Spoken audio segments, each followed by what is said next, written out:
Hi, myself Venkatesh HC, Assistant Professor of Sociology, Government Postgrad College, Jawagal.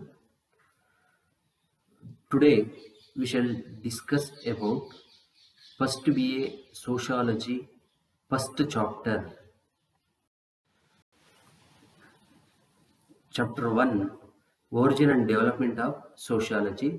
In this chapter, we shall discuss the concept of C. Wright Mill's sociological imagination. Recapitulation of previous session. Dear students, we learned previous class about sociology as a science, some characteristics of sociology as science, like sociology adopts scientific method, sociology make accurate observation, objectivity is possible in sociology, sociology describes cause and effect relationship, sociology make accurate predictions, sociology make generalizations. These are all the characteristics of sociology as a science. Because of these characteristics, sociology is made as science. Let us come to the today's session. The objectives of today's session. So there are two objectives listed here. First one is students will able to understand one's own life experiences. Second one is connection between personal troubles and public issues. So ಈ ಒಂದು ಸೆಷನ್ನ ಎರಡು ಉದ್ದೇಶಗಳಿವೆ. ಈ ಸೆಷನ್ನ ಅಧ್ಯಯನದಿಂದಾಗಿ ವಿದ್ಯಾರ್ಥಿಗಳು one's own life ಎಕ್ಸ್ಪೀರಿಯನ್ಸಸ್ಸನ್ನು, ಜೀವನದ ಅನುಭವಗಳನ್ನು ಅರ್ಥ ಮಾಡ್ಕೊಳ್ಳಿಕ್ಕೆ ಸಹಾಯಕವಾಗ್ತದೆ. ಜೊತೆಗೆ ಎರಡನೇದಾಗಿ ಖಾಸಗಿ ಸಮಸ್ಯೆಗಳು ಮತ್ತು ಸಾರ್ವಜನಿಕ ಸಮಸ್ಯೆಗಳು ಇವುಗಳ ನಡುವಿನ ಸಂಬಂಧವನ್ನು ಅರ್ಥ ಮಾಡಿಸುವಂಥದ್ದು ಈ ಒಂದು ಸೆಷನ್ನ ಉದ್ದೇಶವಾಗಿರ್ತದೆ. ನಂತರ ಔಟ್ಕಮ್ ಇದರಲ್ಲಿ ಎರಡು ರೀತಿಯಂತಹ ಒಂದು ಔಟ್ಕಮ್ಸ್ ಅನ್ನು ನಾವು ನೋಡಬಹುದು. After the completion of this session, students will able to understand relation between individual and society. So ಈ ಅವಧಿಯ ಪಾಠವನ್ನು ಕೇಳಿದ ನಂತರ ವಿದ್ಯಾರ್ಥಿಗಳು ವ್ಯಕ್ತಿ ಮತ್ತು ಸಮಾಜ ನಡುವಿನ ಸಂಬಂಧವನ್ನು ಅರ್ಥ ಮಾಡಿಕೊಳ್ಳಿಕ್ಕೆ ಸಾಧ್ಯವಾಗ್ತದೆ. ಜೊತೆಗೆ ability to recognise private troubles are rooted in public issues and structural problems. So ಸಾಕಷ್ಟು ವ್ಯಕ್ತಿಗತ ಸಮಸ್ಯೆಗಳಿಗೆ ಪರಿಹಾರಗಳು ಇದರಲ್ಲಿ ಯಾವುದು ಸಾರ್ವಜನಿಕ ಸಮಸ್ಯೆಗಳಲ್ಲಿ ಈ ಒಂದು ಅದರ ಕಾರಣಗಳನ್ನು ಹುಡುಕಬಹುದು. ಜೊತೆಗೆ ರಚನಾತ್ಮಕವಾದಂತಹ ಅಂಶಗಳನ್ನು ಕೂಡ ಕಾರಣಗಳನ್ನು ಕೂಡ ಆ ಒಂದು ಅವರ ವೈಯಕ್ತಿಕ ಸಮಸ್ಯೆಗಳಿಗೆ ಪೂರಕವಾಗಿ ಕಂಡುಕೊಳ್ಳಿಕ್ಕೆ ಮತ್ತು ಅರ್ಥ ಮಾಡಿಕೊಳ್ಳುವಂಥ ಒಂದು ಸಾಮರ್ಥ್ಯ ಅನ್ನುವಂಥದ್ದು ಬೆಳೆಸ್ಕೊಳ್ಳಿಕ್ಕೆ ಸಾಧ್ಯ ಆಗ್ತದೆ. Let us come to the sociological imagination, C. Wright Mills. Sociological imagination, C. Wright Mills. So, sociology offers a unique, perhaps even peculiar way of thinking about world, a different way of explaining what happens in human life, and distinctive approach to solve human dilemmas. We call this unique approach the sociological imagination, a term coined by C. Wright Mills in 1959. So here, sociology, ಸಮಾಜಶಾಸ್ತ್ರವು ಒಂದು ಅನನ್ಯವಾದಂತಹ ಮತ್ತು ಪ್ರಪಂಚದ ಬಗ್ಗೆ ವಿಶಿಷ್ಟವಾಗಿ ಆಲೋಚಿಸುವಂತಹ ಒಂದು ಶಕ್ತಿ ಸಾಮರ್ಥ್ಯವನ್ನ ಬೆಳೆಸುವಂತಹ ಒಂದು ವಿಜ್ಞಾನವಾಗಿದೆ. ಅಂದರೆ ಇದು ಒಬ್ಬ ಸಮಾಜಶಾಸ್ತ್ರ ವಿದ್ಯಾರ್ಥಿ ಸಮಾಜವನ್ನ ಹೇಗೆ ಅರ್ಥ ಮಾಡ್ಕೊಳ್ಬೇಕು ಅಥವಾ ಹೇಗೆ ಗ್ರಹಿಸಬೇಕು ಎನ್ನುವಂತಹ ಒಂದು ಶಕ್ತಿಯನ್ನ ಬೆಳೆಸಲಿಕ್ಕೆ ಈ ಒಂದು ಸಿ. ರೈಟ್ ಮಿಲ್ಸ್ ರವರ ಒಂದು ಪರಿಕಲ್ಪನೆ ನಮಗೆ ಪೂರಕವಾಗಿದೆ. ಜೊತೆಗೆ ಈ ಒಂದು ಮಾನವನ ಜೀವನದಲ್ಲಿ ಸಂಭವಿಸುವಂತಹ ಘಟನೆಗಳನ್ನ ಅಥವಾ ಅವನ ಜೀವನದಲ್ಲಿ ಉದ್ಭವಿಸುವಂತಹ ಸಂದಿಗ್ಧತೆಗಳಿಗೆ ಸಂಬಂಧಪಟ್ಟ ಹಾಗೆ ಸಂದಿಗ್ಧತೆಗಳನ್ನ ಅಥವಾ ವ್ಯಕ್ತಿ ಮತ್ತು ಸಮಾಜ ಇವುಗಳ ನಡುವಿನ ಸಂಬಂಧವನ್ನ ಅರ್ಥ ಮಾಡ್ಕೊಳ್ಳಿಕ್ಕೆ ಬೇಕಾದಂತ ಸಾಮರ್ಥ್ಯವನ್ನ ಈ ಒಂದು ಸಮಾಜಶಾಸ್ತ್ರೀಯ ಪರಿಕಲ್ಪನಾ ಶಕ್ತಿ ಬೆಳೆಸ್ತದೆ. ಸಿ. ರೈಟ್ ಮಿಲ್ಸ್ ರವರು ಈ ಪರಿಕಲ್ಪನೆಯನ್ನ 1959ರಲ್ಲಿ ಪರಿಚಯಿಸ್ತಾರೆ. ಸ್ವತಃ ಅವರ ಪುಸ್ತಕದ ಹೆಸರೇ ಸೋಷಿಯಾಲಜಿಕಲ್ ಇಮ್ಯಾಜಿನೇಷನ್, ಸಮಾಜಶಾಸ್ತ್ರೀಯ ಕಲ್ಪನಾ ಶಕ್ತಿ ಎಂಬ ಪುಸ್ತಕದ ಮೂಲಕ ಈ ಸಮಾಜವನ್ನ ಒಬ್ಬ ಸಮಾಜಶಾಸ್ತ್ರದ ವಿದ್ಯಾರ್ಥಿ ಸಮಾಜವನ್ನ ಹೇಗೆ ಅರ್ಥ ಮಾಡಿಕೊಳ್ಳಬೇಕು ಎನ್ನುವಂತಹ ಒಂದು ವಿಶಿಷ್ಟ ಒಂದು ಮಾರ್ಗವನ್ನ ತೋರಿಸಿದಂತಹ ಒಂದು ಕೀರ್ತಿ ಸಿರೇಟ್ ಮಿಲ್ಸ್ ರವರಿಗೆ ಸಲ್ತದೆ ಮತ್ತು ಅವರ ಪುಸ್ತಕ ದಿ ಸೋಷಲಾಜಿಕಲ್ ಇಮ್ಯಾಜಿನೇಷನ್ ಈ ಪುಸ್ತಕದ ಮೂಲಕ ಒಂದು ವಿಶಿಷ್ಟ ಬಗೆಯ ಆಲೋಚನಾ ಕ್ರಮವನ್ನ ಸಮಾಜಶಾಸ್ತ್ರದಲ್ಲಿ ಹುಟ್ಟಾಕುವಂತ ಒಂದು ಪ್ರಯತ್ನವನ್ನ ಸಿರೇಟ್ ಮಿಲ್ಸ್ ರವರು. ಮುಂದೆ ಡೆಫಿನೇಷನ್ ಆಫ್ ಸೋಷಲಾಜಿಕಲ್ ಇಮ್ಯಾಜಿನೇಷನ್ ವ್ಯಾಖ್ಯೆಗಳನ್ನು ನಾವು ನೋಡೋದಾದ್ರೆ, sociological imagination is the practice of being able to think ourselves away from the familiar routines of our daily lives to look at them with fresh critical eye. ಕನ್ನಡದಲ್ಲಿ ಅದನ್ನ ಅರ್ಥ ಈ ಒಂದು ತರ್ಜುಮೆ ಮಾಡೋದಾದ್ರೆ ಏನ್ ಹೇಳ್ತಾರೆ ಅಂದ್ರೆ, ನಮ್ಮ ದೈನಂದಿನ ಜೀವನದ ಪರಿಚಿತ ವಿಚಾರ ವಿಷಯಗಳನ್ನು ವಿಮರ್ಶಾತ್ಮಕ ದೃಷ್ಟಿಯಿಂದ ನೋಡಲು ಹಾಗೂ ಮುಂದಾಲೋಚನೆ ಮಾಡಲು ಸಾಧ್ಯವಾಗುವ ಅಭ್ಯಾಸವೇ ಸಮಾಜಶಾಸ್ತ್ರೀಯ ಪರಿಕಲ್ಪನಾ ಶಕ್ತಿ. ಅಂದ್ರೆ ಇದರಲ್ಲಿ ಈಗಾಗಲೇ ಅಲ್ಲಿ ಅಂಡರ್ ಒಂದು ಡಬಲ್ ಕೋಟ್ ಮಾಡಿದೆಯಲ್ಲ, ಥಿಂಕಿಂಗ್ ಅವರ್ ಸೆಲ್ಫ್ ವೇ ಅಂದ್ರೆ ನಮ್ಮಲ್ಲೇ ನಾವೊಂದು ಆಲೋಚನಾ ಶಕ್ತಿಯನ್ನ ಬೆಳೆಸುವಂತ, ಅಂದ್ರೆ ಸಮಾಜ ಮತ್ತು ಸಮಾಜದ ಬಗ್ಗೆ ವಿಚಾರ ವಿಷಯಗಳ ಬಗ್ಗೆ ವಿಮರ್ಶಾತ್ಮಕವಾಗಿ ನೋಡುವಂತಹ ಅಥವಾ ಮುಂದಾಲೋಚನೆ ಮಾಡುವಂತಹ ಆಲೋಚನಾ ಶಕ್ತಿಯನ್ನ ಬೆಳೆಸುವಂತದ್ದೇ ಸಮಾಜಶಾಸ್ತ್ರೀಯ ಪರಿಕಲ್ಪನೆ ಎಂಬುದಾಗಿ ವ್ಯಾಖ್ಯಾನಿಸ್ತಾರೆ. ಮತ್ತೊಂದು ವ್ಯಾಖ್ಯಾನ ನೋಡಿದ್ರೆ, define the sociological imagination as vivid awareness of relationship between experiences and wider society. Vivid awareness of relationship between experiences and wider society. ಅಲ್ಲೇನು ಹೇಳ್ತಾರೆ, ಸಮಾಜಶಾಸ್ತ್ರೀಯ ಕಲ್ಪನೆ ಅನುಭವ ಮತ್ತು ವಿಶಾಲ ಸಮಾಜ ನಡುವಿನ ಸಂಬಂಧವನ್ನ ಎತ್ತಿ ತೋರಿಸ್ತದೆ. ಅನುಭವ ಮತ್ತು ವಿಶಾಲ ಸಮಾಜದ ನಡುವಿನ ಸಂಬಂಧವನ್ನ ಎತ್ತಿ ತೋರಿಸುವುದೇ ಈ ಒಂದು ಸಮಾಜಶಾಸ್ತ್ರೀಯ ಪರಿಕಲ್ಪನಾ ಶಕ್ತಿ.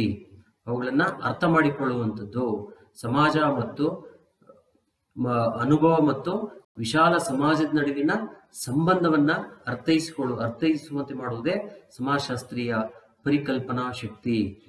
So let us move to what is sociological imagination.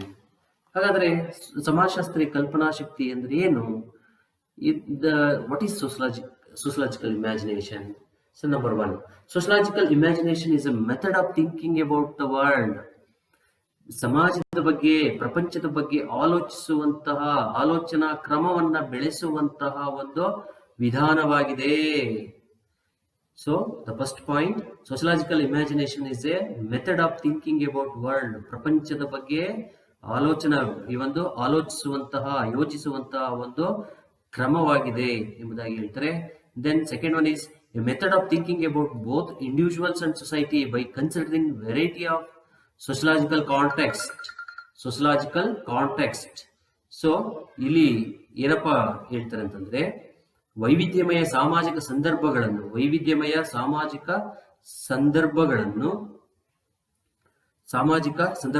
ಪರಿಗಣಿಸಿ ವ್ಯಕ್ತಿಗಳು ಮತ್ತು ಸಮಾಜದ ಬಗ್ಗೆ ಯೋಚಿಸುವ ವಿಧಾನ.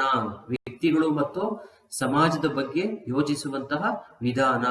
ಒನ್ಸಗೇನ್ ಹೇಳೋದಾದ್ರೆ, ವೈವಿಧ್ಯಮಯ ಸಾಮಾಜಿಕ ಸಂದರ್ಭವನ್ನು ಪರಿಗಣಿಸಿ ವ್ಯಕ್ತಿಗಳು ಮತ್ತು ಸಮಾಜದ ಬಗ್ಗೆ ಯೋಚಿಸುವ ವಿಧಾನ ಇದೆ ಈ ಒಂದು ಸಮಾಜಶಾಸ್ತ್ರೀಯ ಪರಿಕಲ್ಪನಾ ಶಕ್ತಿ ಎಂಬುದಾಗಿ ಅವರು ಹೇಳ್ತಾರೆ. ಅದಕ್ಕೆ ಮೂರನೇ ಒಂದು ಅಂಶ ನೋಡೋದಾದ್ರೆ, who you are as an individual is also you shaped by your immediate surroundings, your family, your friends, your country and world as whole. ಅಂದ್ರೆ ನೀವು ಒಬ್ಬ ವ್ಯಕ್ತಿಯಂತೆ ನೀವು ಯಾರೆಂಬುದನ್ನ ಅರ್ಥ ಮಾಡಿಸ್ಕೊಳ್ಳಿಕ್ಕೆ, ಜೊತೆಗೆ ನಿಮ್ಮ ವ್ಯಕ್ತಿತ್ವ ಎಂಬುದು ನಿಮ್ಮ ಸುತ್ತಮುತ್ತಲಿನ ಪರಿಸರ ಅಥವಾ ನಿಮ್ಮ ಕುಟುಂಬ, ನಿಮ್ಮ ಸ್ನೇಹಿತರು ಅಥವಾ ನಿಮ್ಮ ಸುತ್ತಲಿನ ಸಮಾಜ ಇವುದರೆಲ್ಲರ ಈ ಒಂದು ಪರಿಣಾಮದಿಂದಾಗಿ ಅಥವಾ ಅವುಗಳ ಪ್ರಭಾವ ನಿಮ್ಮ ವ್ಯಕ್ತಿತ್ವದ ಮೇಲೆ ಅಥವಾ ನಿಮ್ಮನ್ನ ಎಲ್ಲ ನಿಮ್ಮ ಪರಿಸರ ರೂಪಿಸಿರ್ತದೆ ಅಥವಾ ನಿಮ್ಮ ಸುತ್ತಮುತ್ತಲಿನ ಈ ಒಂದು ಕುಟುಂಬ, ಸ್ನೇಹಿತರು ಅಥವಾ ಸಮಾಜ ಇವರ ಪ್ರಭಾವದಿಂದ ನೀವು ರೂಪಿಸಲ್ಪಟ್ಟಿರ್ತೀರಿ. ನಿಮ್ಮ ಮೇಲೆ ಅವರ ಪ್ರಭಾವ ಯಥೇಚ್ಛವಾಗಿರ್ತದೆ ಎಂಬುದನ್ನ ಅರ್ಥ ಮಾಡ್ಕೊಳ್ಳಿಕ್ಕೆ ನಮಗೆ ಈ ಒಂದು ಸಮಾಜಶಾಸ್ತ್ರೀಯ ಪರಿಕಲ್ಪನಾ ಶಕ್ತಿ ಎನ್ನುವಂಥದ್ದು ನಮಗೆ ಅವಶ್ಯಕವಾಗಿದೆ ಅಥವಾ ಅದನ್ನ ಅರ್ಥೈಸ ನಾವು ನೋಡ್ಬೋದಾಗಿದೆ. ಮುಂದೆ why the sociological imagination is useful. Why sociological imagination useful ಅನ್ನೋದನ್ನ ನೋಡೋದಾದ್ರೆ, part of appeal using sociological imagination is it helps to people avoid apathy. ಅಂದ್ರೆ ಕನ್ನಡದಲ್ಲಿ ಹೇಳ್ತಾರೆ, ಸಮಾಜಶಾಸ್ತ್ರೀಯ ಕಲ್ಪನಾ ಶಕ್ತಿಯು ಜನರ ನಿರಾಸಕ್ತಿಗೆ ಹೋಗಲಾಡಿಸಲು ಸಹಾಯ ಮಾಡ್ತದೆ. ವ್ಯಕ್ತಿಯ ಜೀವನದಲ್ಲಿ ಈ ಒಂದು ನಿರಾಸಕ್ತಿಗಳು, ಜೀವನದಲ್ಲಿ ಸಾಮಾಜಿಕ ಜೀವನದಲ್ಲಿ ನಿರಾಸಕ್ತಿ, ನಿರಾಶೆ ಭಾವನೆಗಳು ಆಗಾಗ ಸಾಮಾನ್ಯವಾಗಿ ಉದ್ಭವಿಸಿರ್ತದೆ. ಅಂತಹ ನಿರಾಶೆಯನ್ನು ಹೋಗಲಾಡಿಸಲಿಕ್ಕೆ ನಾವು ನಮ್ಮ ಸಮಾಜವನ್ನ ಅಥವಾ ನಮ್ಮನ್ನು ನಾವು ಪರಿಣಾಮಕಾರಿಯಾಗಿ ಅರ್ಥ ಮಾಡ್ಕೊಳ್ಳಿಕ್ಕೆ ಈ ಒಂದು ಸಮಾಜಶಾಸ್ತ್ರೀಯ ಪರಿಕಲ್ಪನಾ ಶಕ್ತಿ ನಮಗೆ ಸಹಾಯಕವಾಗಿದೆ. ಎರಡನೇದಾಗಿ ಏನ್ ಹೇಳ್ತಾರೆ ಅಂತಂದ್ರೆ, considering sociological context allow individual to question and change the society rather than just live in it. ಅಂದ್ರೆ ಪ್ರಶ್ನಿಸುವಂತಹ ಮನೋಭಾವನೆಯನ್ನ ಅಥವಾ ಒಂದು ವ್ಯವಸ್ಥೆಯನ್ನ ಬದಲಾಯಿಸುವಂತಹ, ಸಮಾಜವನ್ನ ಪ್ರಶ್ನಿಸಲಿಕ್ಕೆ ಮತ್ತು ಬದಲಾಯಿಸಲಿಕ್ಕೆ ಬೇಕಾದಂತಹ ಒಂದು ಜ್ಞಾನ ಕೌಶಲ್ಯಗಳನ್ನ ಬೆಳೆಸ್ಕೊಳ್ಳಿಕ್ಕೆ ನಮ್ಗೆ ಈ ಸಮಾಜಶಾಸ್ತ್ರೀಯ ಪರಿಕಲ್ಪನಾ ಶಕ್ತಿ ಅನ್ನುವಂಥದ್ದು ನಮ್ಗೆ ಸಹಾಯಕವಾಗಿದೆ ಎಂಬುದನ್ನು ನಾವು ಗುರುತಿಸಬಹುದು. ಜೊತೆಗೆ ಮೂರನೇ ಒಂದು ಅಂಶವನ್ನು ನೋಡಿದ್ರೆ, empower us to active participants in our society. ಸಮಾಜಶಾಸ್ತ್ರೀಯ ಕಲ್ಪನಾ ಶಕ್ತಿಯು ಸಮಾಜದಲ್ಲಿ ನಮ್ಮನ್ನ ಅಂದ್ರೆ ವ್ಯಕ್ತಿಗಳನ್ನು ಸಕ್ರಿಯವಾಗಿ ಭಾಗವಹಿಸುವಂತೆ ಮಾಡಲು ನಮಗೆ ಸಹಾಯಕವಾಗಿದ್ದಾವೆ. ಸೊ ಸಕ್ರಿಯವಾಗಿ ಒಬ್ಬ ವ್ಯಕ್ತಿ ಸಮಾಜದಲ್ಲಿ ಭಾಗವಹಿಸುವಂತೆ ಮಾಡಲು ಈ ಒಂದು ಸಮಾಜಶಾಸ್ತ್ರೀಯ ಕಲ್ಪನಾ ಶಕ್ತಿಯನ್ನು ಬೇಕು. So then Mills sociological imagination tips. So ಸೋಷಿಯಾಲಜಿಕಲ್ ಇಮ್ಯಾಜಿನೇಷನ್ಗೆ ಸಂಬಂಧಪಟ್ಟ ಹಾಗೆ ಅವರದೇ ಆದಂತಹ ಟಿಪ್ಸ್ ಅನ್ನು ಕೊಡ್ತಾ ಹೋಗ್ತಾರೆ. ಅದರಲ್ಲಿ ಒಂದೊಂದಾಗಿ ನೋಡೋದಾದ್ರೆ, avoid existing sets of procedure. ಅಂದ್ರೆ ಏನಪ್ಪಾ ಅಂದ್ರೆ, ಸಮಾಜಶಾಸ್ತ್ರ ಬಹುಪಾಲು ಅಸ್ತಿತ್ವದಲ್ಲಿರುವಂತಹ ವ್ಯವಸ್ಥೆಗಳ ಮೇಲೆ ಆಧಾರವಾಗಿರ್ತದೆ.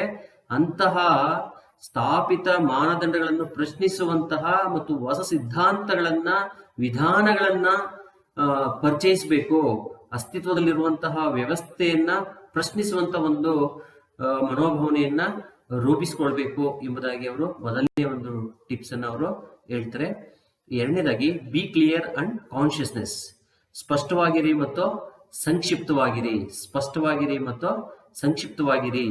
ಈ ಒಂದು ಸಮಾಜಶಾಸ್ತ್ರ ಕ್ಷೇತ್ರದಲ್ಲಿ ಕೆಲವು ಸಂದರ್ಭಗಳಲ್ಲಿ ತನ್ನದಂತೆ ಭಾಷೆ ಅಥವಾ ಇತರ ಈ ಒಂದು ಕಾರಣಗಳಿಗೋಸ್ಕರ ವ್ಯಕ್ತಿಯ ಮೇಲೆ ಹಲವಾರು ರೀತಿಯಂತ ಪ್ರಭಾವಗಳು ಅಥವಾ ಬೇರೆ ಬೇರೆ ರೀತಿಯ ಅವನ ಮೇಲೆ ಪ್ರಭಾವ ಬೀರ್ಬೋದು.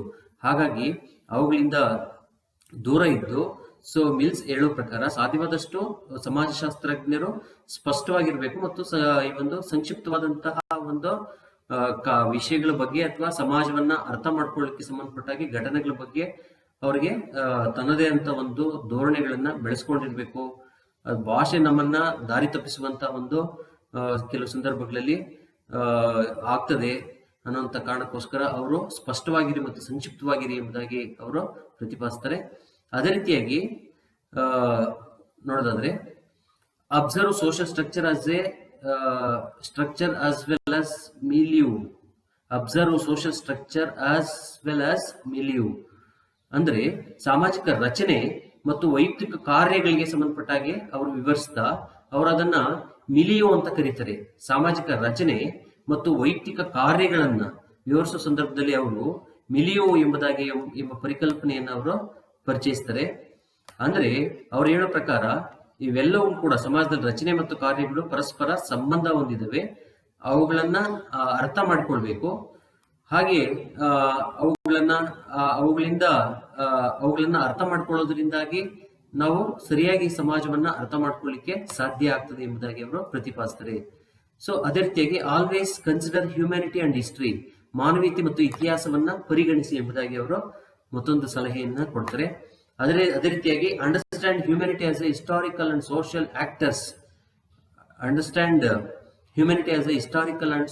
ಆಕ್ಟರ್ಸ್. ಸೊ ಅವ್ರು ಹೇಳೋ ಪ್ರಕಾರ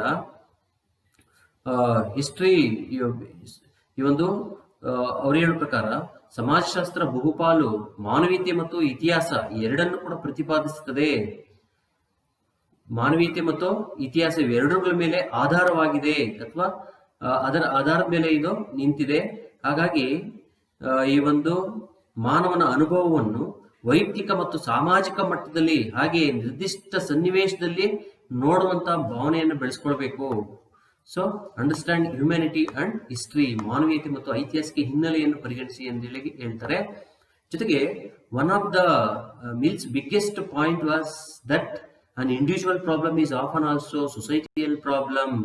ಸೊ ಸಿಗರೇಟ್ ಮಿಲ್ಸ್ ರವರ ಟಿಪ್ಸ್ ನಲ್ಲಿ ಕಡೆಯ ಒಂದು ಟಿಪ್ಸ್ ಏನ್ ಹೇಳ್ತಾರೆ ಅಂತಂದ್ರೆ, one of the biggest point was that individual problem is often also a societal problem.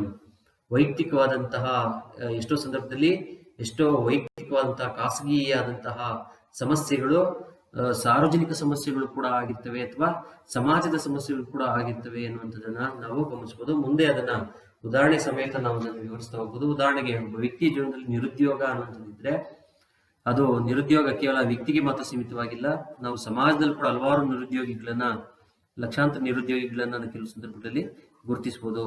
ಅಂದರೆ ಈ ಒಂದು ಯಾವುದೇ ಒಂದು ಸಮಸ್ಯೆ ವ್ಯಕ್ತಿಗತ ಅಲ್ಲ, ಕೆಲವೊಂದು ಸಲ ಅದು ಸಮಾಜದಲ್ಲಿ ಅಂತಹ ಈ ಒಂದು ಸಮಸ್ಯೆಯನ್ನ ನಾವು ಗುರುತಿಸಬಹುದು. ಈ ಒಂದು ಸೋಶಿಯಾಲಜಿಕಲ್ ಇಮ್ಯಾಜಿನೇಷನ್ ಪರಿಕಲ್ಪನೆಯನ್ನ ಅರ್ಥ ಮಾಡ್ಕೊಳ್ಳಿಕ್ಕೆ ಅದರ ಮೇನ್ ಕೋರ್ ಪಾಯಿಂಟ್ ಗೆ ಸಂಬಂಧಪಟ್ಟ ಹಾಗೆ ಅಥವಾ ಅದರ ಮುಖ್ಯ ಒಂದು ವಿಚಾರವನ್ನ ನಾವು ನೋಡೋದಾದ್ರೆ, ಅಲ್ಲಿ ಸಿಗರೇಟ್ ಮಿಲ್ಸ್ ಹೇಳ್ತಾರೆ, ಸಿಗರೇಟ್ ಮಿಲ್ ಸಮಾಜಶಾಸ್ತ್ರೀಯ ಪರಿಕಲ್ಪನಾ ಶಕ್ತಿಯ ಮುಖ್ಯ ಉದ್ದೇಶವೇ ಅದು ವ್ಯಕ್ತಿ ತನ್ನಂತಾನು ಪರಿಣಾಮಕಾರಿಯಾಗಿ ಅರ್ಥ ಮಾಡಿಕೊಳ್ಳುವಂಥದ್ದು. ಅದರಲ್ಲೂ ವಿಶೇಷವಾಗಿ ಖಾಸಗಿ ಸಮಸ್ಯೆಗಳು ಮತ್ತು ಸಾರ್ವಜನಿಕ ಸಮಸ್ಯೆಗಳನ್ನ ಸಾರ್ವಜನಿಕ ಸಮಸ್ಯೆಗಳ ಮೂಲಕ ಅರ್ಥ ಮಾಡಿಕೊಳ್ಳುವಂಥದ್ದು, ಖಾಸಗಿ ಸಮಸ್ಯೆಗಳನ್ನ ಸಾರ್ವಜನಿಕ ಸಮಸ್ಯೆಗಳ ಮೂಲಕ ನಾವು ಅರ್ಥೈಸಿಕೊಳ್ಳುವಂಥದ್ದು, ಆ ಮೂಲಕ ಸಮಾಜವನ್ನ ಪರಿಣಾಮಕಾರಿಯಾಗಿ ಅರ್ಥೈಸಿಕೊಳ್ಳುವಂಥದ್ದು. ಅದಕ್ಕೆ ಸಂಬಂಧಪಟ್ಟ ಹಾಗೆ ಅವ್ರು ಏನ್ ಹೇಳ್ತಾರೆ, private issues and public issues. So what is private issue and public issue? So ಖಾಸಗಿ ಸಮಸ್ಯೆ ಅಂತಂದ್ರೆ ಏನು? We tend to experience whatever happens in our own life as unique and private, and also to interpret what happens to other people as unique and private to them. There are seen as private troubles. So ಒಬ್ಬ ವ್ಯಕ್ತಿ ಖಾಸಗಿ ಜೀವನದಲ್ಲಿ ಅಂದ್ರೆ ವೈಯಕ್ತಿಕ ಜೀವನಕ್ಕೆ ಸಂಬಂಧಪಟ್ಟಂತ ವೈಯಕ್ತಿಕ ಜೀವನಕ್ಕೆ ಸಂಬಂಧಪಟ್ಟಂತ ಸಮಸ್ಯೆಗಳನ್ನ ಪ್ರೈವೇಟ್ ಟ್ರಬಲ್ಸ್ ಅನ್ನ ಖಾಸಗಿ ಸಮಸ್ಯೆಗಳು ಎಂಬುದಾಗಿ ನಾವು ಕರಿತೀವಿ. ವ್ಯಕ್ತಿಗತ ಸಮಸ್ಯೆಗಳು ಎಂಬುದಾಗಿ ಕೂಡ ಇದನ್ನ ಕರಿಬಹುದು, ಖಾಸಗಿ ಸಮಸ್ಯೆಗಳು. ಅದೇ ರೀತಿಯಾಗಿ public issues, that the discipline of sociology encourages to you look for social process and structures that give a generalized pattern to those private troubles, thus turn them into the public issues. ಸಾರ್ವಜನಿಕ ಸಮಸ್ಯೆಗಳಿಗೆ ಸಂಬಂಧಪಟ್ಟ ಅಂದ್ರೆ ಬಹುಸಂಖ್ಯಾತ ಜನರಿಗೆ ಸಂಬಂಧಪಟ್ಟಂತ ಸಮಸ್ಯೆ ಎಂಬುದಾಗಿ ಇದನ್ನು ಸುಲಭವಾಗಿ ನಾವು ಹೇಳ್ಬೋದು.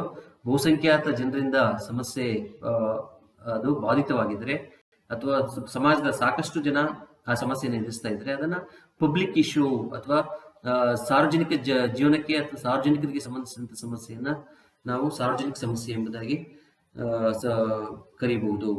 ಸೊ ಇದಕ್ಕೆ ಸಂಬಂಧಪಟ್ಟ ಹಾಗೆ ನಾವು ಎಕ್ಸಾಂಪಲ್ ಅನ್ನ ಇಲ್ಲಿ ಕೊಟ್ಟಿದ್ದಾರೆ. ಆ ಎಕ್ಸಾಂಪಲ್ ಅಲ್ಲಿ ಏನಪ್ಪಾ ಹೇಳಿದ್ದಾರೆ ಅಂತಂದ್ರೆ, ಅದನ್ನ ಖಾಸಗಿ ಸಮಸ್ಯೆ ಮತ್ತು ಸಾರ್ವಜನಿಕ ಸಮಸ್ಯೆಯನ್ನ ಅರ್ಥೈಸುವಂತ ಒಂದು ಪ್ರಯತ್ನವನ್ನು ಇಲ್ಲಿ ಮಾಡಲಾಗಿದೆ. ಸೊ ಇಲ್ಲಿ private trouble, when one person is unemployed, that is private problem. ಒಬ್ಬ ವ್ಯಕ್ತಿ ನಿರುದ್ಯೋಗಿ ಆಗಿದ್ರೆ ಅದನ್ನ ಖಾಸಗಿ ಸಮಸ್ಯೆ ಎಂಬುದಾಗಿ ಕರೀಬಹುದು. At the same time public issue, when 3 million people are unemployed, that is the public issue. ಈ ಒಂದು 3 million ಜನರು ಈ ಒಂದು ನಿರುದ್ಯೋಗಿಗಳಾಗಿ ನಮಗೆ ಸಮಾಜದಲ್ಲಿ ಗೋಚರಿಸಿದ್ರೆ ಅದು ಸಾರ್ವಜನಿಕ ಸಮಸ್ಯೆ ಎಂಬುದಾಗಿ ಇದನ್ನ ಪರಿಗಣಿಸ್ತೇವೆ. ಅಂದ್ರೆ ಒಬ್ಬ ವ್ಯಕ್ತಿಯ ಜೀವನಕ್ಕೆ ಸಂಬಂಧಪಟ್ಟಂತಹ ನಿರುದ್ಯೋಗ ಮತ್ತು ಬಹುತೇಕ ಅದೇ ಸಮಸ್ಯೆ ಸಾರ್ವಜನಿಕವಾಗಿ ನಾವು ನೋಡಿದಾಗ, ಸಾರ್ವಜನಿಕವಾಗಿ ಅಥವಾ ಸಮಾಜದಲ್ಲಿ ನೋಡಿದಾಗ 3 ಮಿಲಿಯನ್ ಈ ಒಂದು ಜನ ನಿರುದ್ಯೋಗಿಗಳಾಗಿರುವಂತಹ ಒಂದು ಸನ್ನಿವೇಶವನ್ನ ನಾವು ಸಮಾಜದಲ್ಲಿ ನೋಡಿದ ಸಂದರ್ಭದಲ್ಲಿ ಅದು ಸಾರ್ವಜನಿಕ ಸಮಸ್ಯೆಯಾಗಿ ಪಬ್ಲಿಕ್ ಇಶ್ಯೂ ಆಗಿ ನಮಗೆ ಕಾಣ್ತದೆ. ಮತ್ತೊಂದು ಉದಾಹರಣೆ ಇಲ್ಲಿ ಒಂದು ಇಮೇಜ್ ಅನ್ನ ಇಲ್ಲಿ ಇಟ್ಟಿದೆ, private trouble public issue. So same ಈಗಾಗಲೇ ಹೇಳಿದಾಗೆ, here is one person is showing something else. So is even though having PhD and he is unable to get the job and he is ready to work for food is showing something, is dissatisfaction with this, is personal problem or job unemployment problem. So when a person is unemployed, that is a private trouble.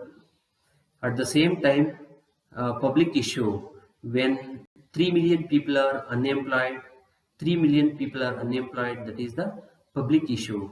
So here is a picture showing thousands of people, lakhs, thousands of people, they are standing for waiting for interview for job purpose. So this is showing that the differentiation between private troubles and public issues. So overall, the main core area of this session is understanding of private troubles and issues. Then we shall go for today's session objective type questions, review of questions.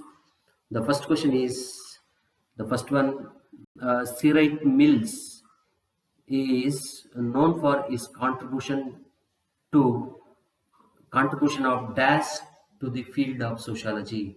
So four answers is there: Protestant works and ethics, generalized others, sociological imagination, none of the above.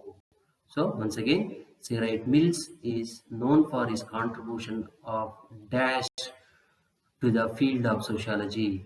So your answer is sociological imagination. Sociological imagination. Move to the next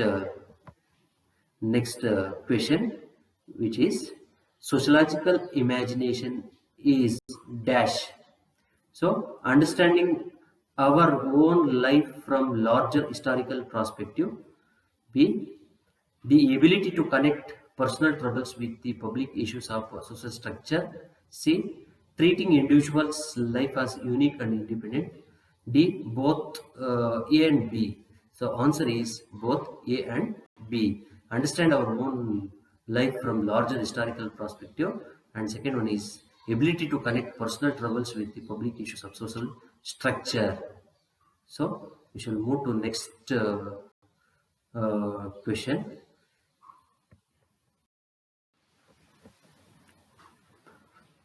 According to C. Wright Mills, the individual is independent and separate from the societal issues. Individual is independent and separate from societal issues. The person can make their own way. The person can make their own way no matter what social problem exists. See, there is a relationship between the individual and society. D. None of the above. So according to C. Wright Mills, so the answer is there is a relationship between the individual and society. There is a relationship between individual and society. ಅಂದರೆ ವ್ಯಕ್ತಿ ಮತ್ತು ಸಮಾಜದ ನಡುವೆ ಸಾಮ್ಯತೆ. So ಇವರ ಸಿದ್ಧಾಂತದಲ್ಲಿ ಕಂಡುಬರುವಂತಹ ಪ್ರಮುಖವಾದಂಥ ವಿಚಾರ.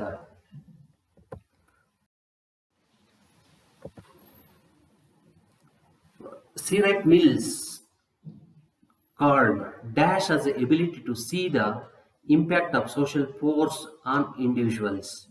C. Wright Mills called dash as the ability to see the impact of social force on individuals. Four answers: social ability, sociological imagination, social consciousness, common sense. Your answer is sociological imagination. Sociological imagination is as the ability to see the impact of social force on individuals. Sociological imagination is your answer. Then we shall move to the last question. The book Sociological Imagination was published in which year? The book Sociological Imagination was published in which year? 1959, 1859, 1995, 1947. Your answer is 1959. 1959ರಲ್ಲಿ ಈ ಸೋಷಲಾಜಿಕಲ್ imagination ಎನ್ನುವಂತ ಒಂದು ಪುಸ್ತಕವನ್ನ C right mills ರವರು ಬರೆದಿದ್ದಾರೆ ಅನ್ನುವಂಥದ್ದನ್ನ ಗುರುತಿಸಬಹುದು. So this is the end of today's class, sociological imagination, C. Wright Mills. Thank you.